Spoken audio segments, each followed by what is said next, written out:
से पढ़ी आज्ञा अपरा पाठ से पाठ पढ़ कौटी मठ खंडिया करनी छिटा शून्य से मठ हटे अगढ़ा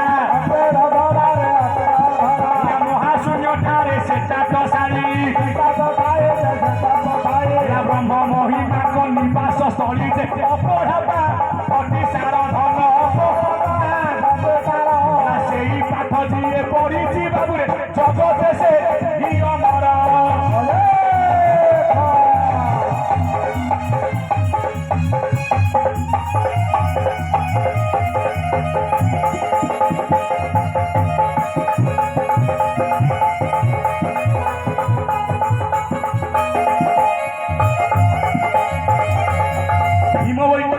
पाठ पढ़ी देला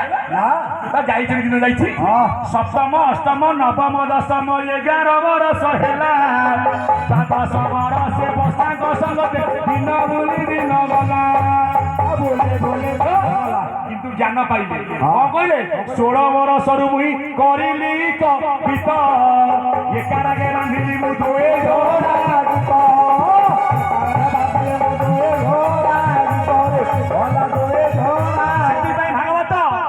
मुकम करती बाचारम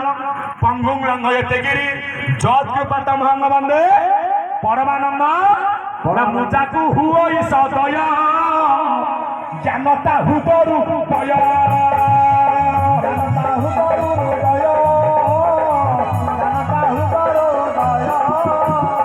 नहिले मोहर करुणा प्रकाश करो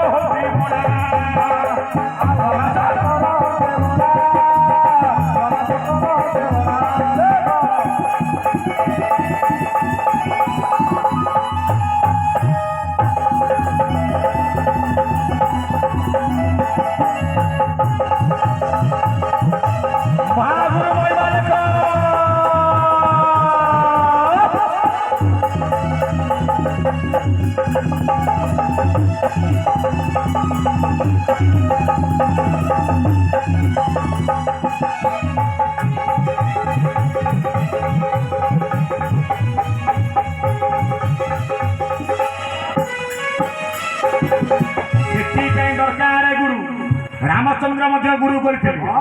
श्रेष्ठ गुरु किए श्री गुरु तत्वगुरु सतगुरु बिना गुरु दयार कृपार ज्ञान केवे प्राप्त हम ना से गुरु कर पिता माता सीना पिंड मोक्ष कर पिंड मोक्ष करेंगे किए कौ गुरु ताले अनेक गुरु बाहर प्रकृत जी गुरु जानवा किपरि ओडिया भागवत गुरु बोलिनो जाकू कही अक्रोध बया गति से जितेन्द्रिय दया क्षमारे सर्व देखती समान आहार निद्रा भयशून्य रहती अशोक कानन नामर तत्व चिन्हि थाई जानबू अनु भविष्य से निश्चय हो पारे गुरु तत बुझीब गुरु बोलिनो अक्रोधी गुरु को पाखे आज्ञा क्रोध न थाए वैराग्य भाव आसवा आज्ञा जाति अजाति गुरुकर किसी ना आज्ञा आमे सीना कहे जाति जाति कौन थेला जाति कहले 2टा माई अंडीरा वर्ण कहले 4 गीता को चतुर्वर्ण्या मया सृष्टि मुखर बाहर बाहुरु गुरुरु पादरु कर्म नहीं जाति की सृष्टि करागला शूद्रकर कर्म कौन सेवा करवा सेवा को उठाइले